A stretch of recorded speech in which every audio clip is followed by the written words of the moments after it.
Welcome to the Tech Egg. Don't get scrambled. Enjoy the video. You need the right settings and a live screen now. Open Settings and find Navigation or Full Screen Display. First, confirm your Vivo model and Android version so you select the correct menu. Once done, back up current navigation preferences or take a screenshot of button layout because you may want to revert. Tap the navigation button's entry or full screen display option immediately. Then prepare to switch to gestures or hide the bar. Act now to keep changes reversible. You will switch the visible navigation bar to full screen gestures. This replaces on-screen buttons and frees up display space.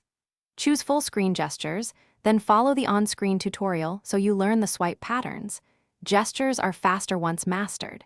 Make sure to fine-tune gesture sensitivity and the gesture hint visibility in the same menu because poor sensitivity causes missed swipes. If your Vivo skin lacks built-in options, you can use a reputable third-party utility, but be cautious with permissions and overlays. You've hidden the bar, now confirm everything works. Test launching apps, use split screen, and try the back and home gestures across apps to ensure no conflicts. Inconsistent behavior often stems from gesture sensitivity or overlays. If gestures fail, go back to settings and re-enable navigation buttons, then reapply gestures.